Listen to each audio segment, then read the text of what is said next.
Don't talk to me about tolerance.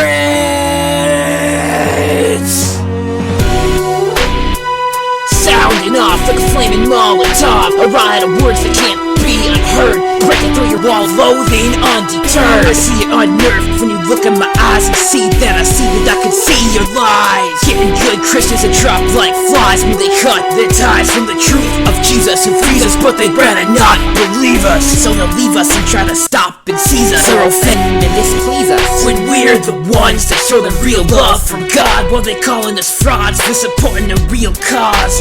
Like giving money to the poor instead of pushing gay marriage like a holy war. Really, my ears are sore from you screaming at me at my door, but my intolerance you abhor with a mob of torches and pitchforks and a self-righteous roar. You call Christians hypocrites, but y'all the kings of contradict. You scream tolerance and equality, but if I don't agree with you, I'm narrow-minded and a bigot. At least I'm not mainlining the Kool-Aid from a social spigot, filling up a gallon and swinging it like every minute. Don't hurt a Moxxie. Do you even think your own thoughts? Have you ever imagined it's you trapped in a narrow-minded box? It's popular these days to hate Christians, but I've got no inhibitions about sharing what I believe. If I say my faith is what's right, of course it means others are wrong. You scream coexist, but can't see how they contradict. They can't all belong. They can't all belong. You say you know how Jesus would act, but you don't read his gospel. Don't know the apostles, but you get all hostile when I quote what God said.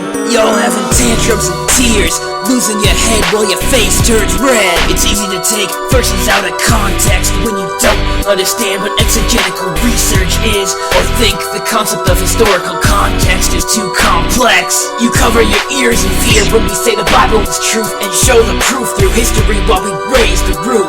So you can call me uncouth and primitive, you can call me a radical, but I take no sabbatical from the battle with evil. So I dig deep like a weevil, knowing there will be no sequel.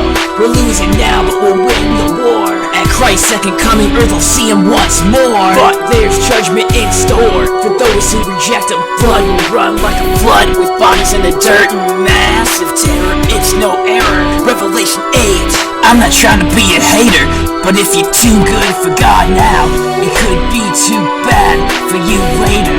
Tolerance. Gays deserve rights, but so do crack addicts. We shouldn't treat gays worse. We need to show God's love to them. That's what Jesus did. But we should not condone their sin, just like we should not condone any other sin. True. It's apparent that Westboro is satanic. How can they claim God when they preach hate and condescension, not masking the intention to create dissension, even in the church? Slanging injustice like merch from a self-righteous perch. Such depravity's why people get mad at me for claiming Christianity. They call it insanity, but can't see through their own vanity to see that the absence of Christ brings calamity.